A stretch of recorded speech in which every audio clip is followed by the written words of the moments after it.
Despite what the social media hype train would have you believe, Lorcana isn't the only card game with a major release this month, and while the TCG and Disney adult communities collectively froth at the mouth over the House of Mouse's upcoming foray into the realm of cardboard combat, I'd like to take a moment to introduce our audience to a card game that I believe is well worth their time and attention, Grand Archive.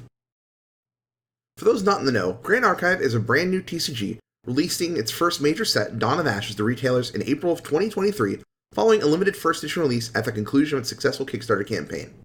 The game itself is a melding of anime TCG stylings with a focus on more Western game design, featuring stunning and highly charismatic artwork with an emphasis on card clarity, low stat numbers, and precise rules text.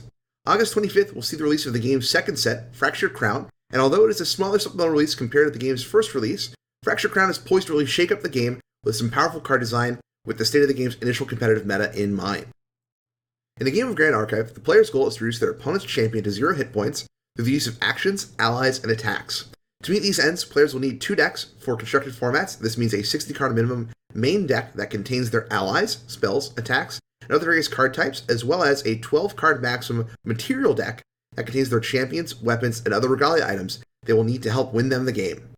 There are 2 main aspects players need to consider when first building their Grand Archive decks: what classes, and most importantly, what elements their champions have access to. Elemental typing being more important as players are limited in what cards they can activate based on their champion's current element, while classes only limit what special class bonuses players receive when activating various cards. Grand Archive plays host to 8 elements split between 3 base elements, fire, wind, and water, unlocked by a player's starting level 0 champion, 4 advanced elements, Arcane, Crux, Terra, and Luxem, which are currently only accessible by upgrading into one of the game's level 3 champions, and finally, the Norm element, which is accessible regardless of champion element, but does feature its own level 0 spirit in certain demo decks. As for the game's 7 classes, currently only Assassin, Mage, Tamer, and Warrior have playable champions, with Guardian, Ranger, and Cleric accessible only via special items, relegated to limited. While that many options may seem daunting at first, I find that they lead to a lot of interesting deck ideas and allow players to build a deck befitting their playstyle, no matter their preferred champion. With all that out of the way, let's take a look at some main and material deck cards while breaking down their component pieces. Starting at the top, we have the card's cost, name, and element. For champions, the cost bubble is replaced by their level denotation, with the cost being underneath. And, as a nice visual reminder, material deck cards have a blue cost bubble, while main deck cards have a yellow bubble.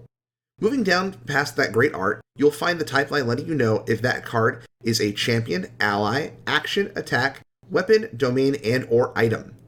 Allies, actions, and attacks also generally include 1 or more class subtypes, and, on occasion, some cards will have additional subtypings relevant to other cards and abilities. Below the type line is the text box, which contains all relevant rules text, and the occasional bits of italicized flavor text for fun world building.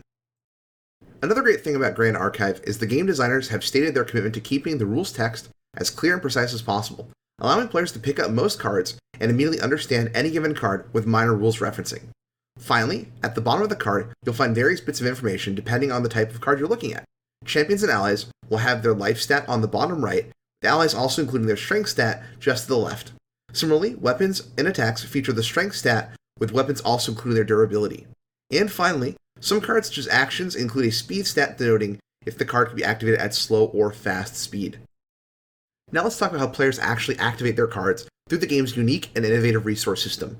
To activate a main deck card, players will take a number of cards from their hand equal to the card's reserve cost and place them face down in their memory zone.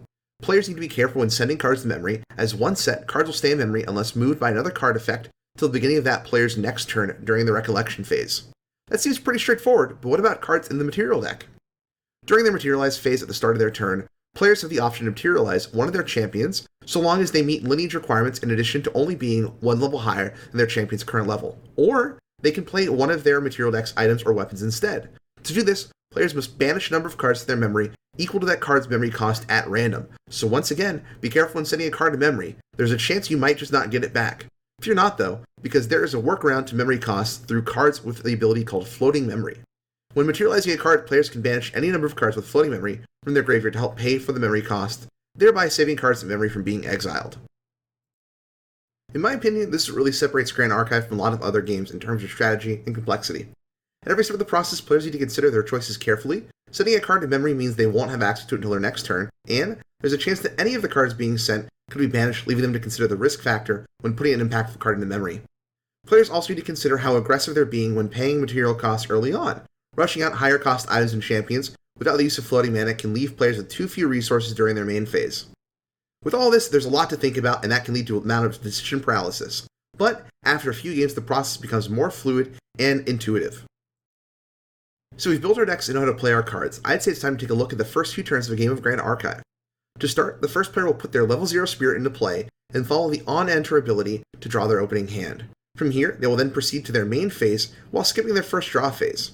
The active player may then activate cards as normal, however, they're unable to enter combat with any ally summoned this turn as their opponent has not yet placed their own spirit into play, keeping them in a state of pseudo-limbo until they do so at the start of their respective turn.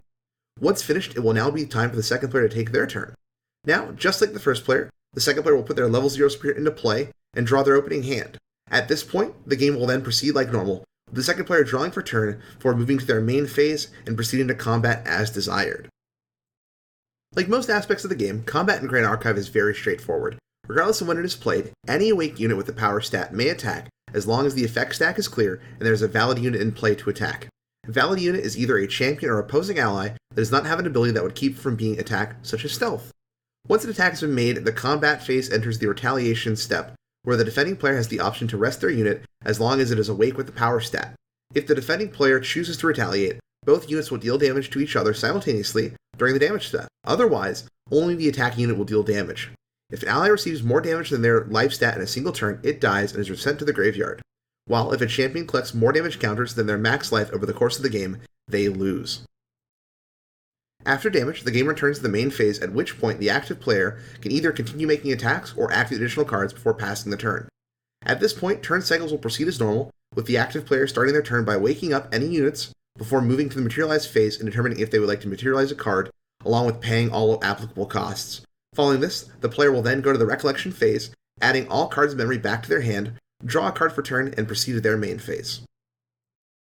And with that, you now know enough of the basics to get you started and play your first games of Grand Archive.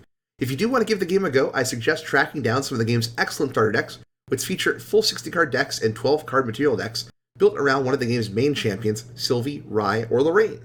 These decks also include a few exclusive cards of the starter deck, as well as an alternative level 3 champion different from what can be found in Dawn of Ashes booster packs, and lucky players just might find a fancy collector super rare version of the deck's level 3 champion. Before I sign off, I did want to take a few minutes to discuss some of the non-gameplay related reasons I've been really enjoying Grand Archive. Firstly, I think the game is a great balance between gameplay and collectability, where they aren't actively detracting from the other.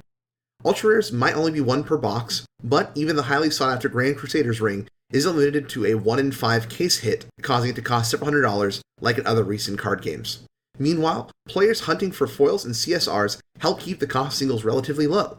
In fact, very few cards in the game cost more than even $5 at the moment, making the game very accessible for players on a budget that don't care about playing super tuned Tier 0 meta builds. However, if you do want to approach the game from a collector's standpoint, the game's card database shows just how many copies of a given card are available at any given time, and whether that card is eligible for reprint. Oh, and did I mention that they've come up with a way to turn collecting into a competitive event? Because that's definitely the topic for a future video. Another reason I've been enjoying Grand Archive is how responsive and insightful the development team is when engaged in the community. They're constantly active on the game's official Discord, linked below in the description, answering questions about rules, responding to feedback about the current state of the metagame, and even helping resolve issues on tournament side of things. Longtime Crew 3 listeners know just how much I appreciate clear and open communication, so this checks a major box off for me.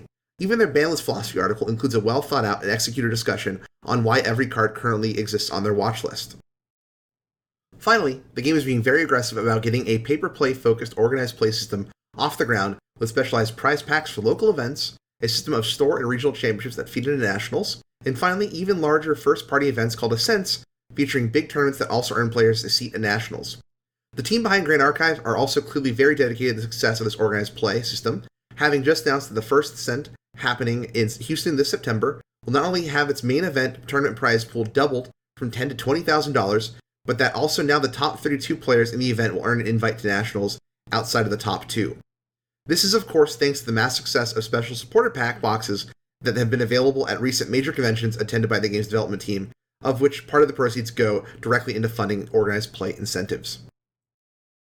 Alright, enough of my gushing. I hope I've made it clear that thanks to its unique, innovative game design, as well as its highly dedicated development team, Grand Archive deserves your attention this summer. If so, be sure to talk to your LGS about stocking up soon, as the release of Fractured Crown will also be accompanied by a reprint wave of Dawn of Ashes and starter decks, making now the perfect time to join in. Also, be sure to check out all the links I've included below that will help further get you started with your Grand Archive journey.